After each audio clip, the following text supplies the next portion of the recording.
Locks are the steps by which a canal ascends or descends the countryside, and no canal holiday would be fully complete without them. They are simple to operate if you take your time and work through step by step. The lock chambers are just over 60 foot long and 9 foot wide. Each lock has a single top gate and a pair of mitered bottom gates. A footbridge by the bottom gates provides access from one side to the other. The paddles control the flow of water both into and out of the lock. The lock is filled by raising the upper paddles while the lower paddles remain down. The lock is emptied by raising the bottom paddles whilst making sure that the top paddles are down.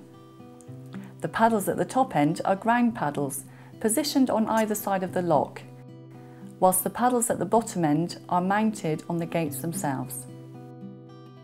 The locks on the Monmouthshire and Brecon Canal are different to other canals in that we always leave the locks emptied of water with the lower gates open and all the paddles down.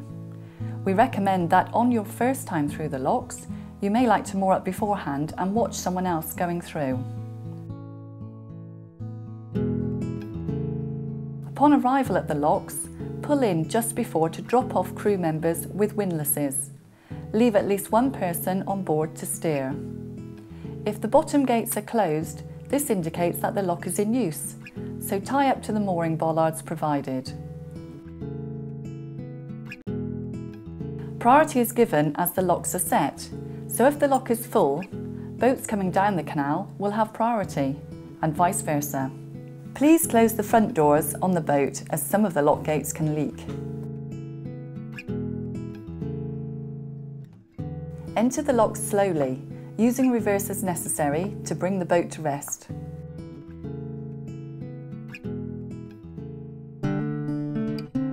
Close the bottom gates and check that the paddles are down.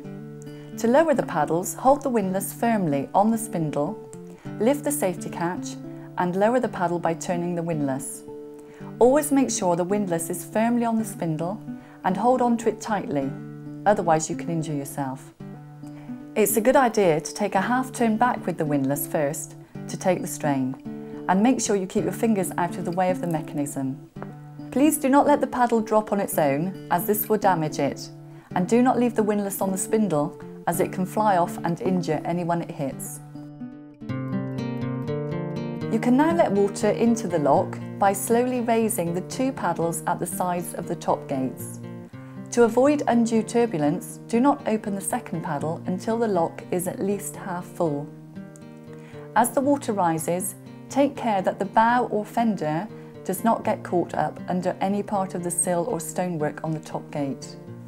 There is a sill marker towards the top gates, and you need to ensure that the boat does not go past it. Do not tie off or put the fenders down whilst you're in the locks.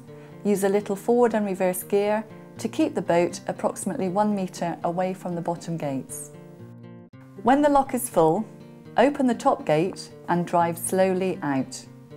Then, unless there is a boat waiting to come down, you need to reset the lock as you found it. First, close the top gate and wind down the paddles. Raise the paddles on the bottom gates. And when the lock is empty, open the lower gates and lower the paddles. When going downhill, the procedure will be exactly the same, as you will need to fill the lock first before you can open the top gate and take your boat in.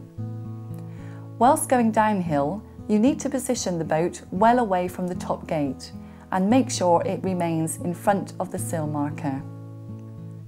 Always keep young children away from the sides of the lock. In an emergency, lower all the paddles immediately and switch off the engine.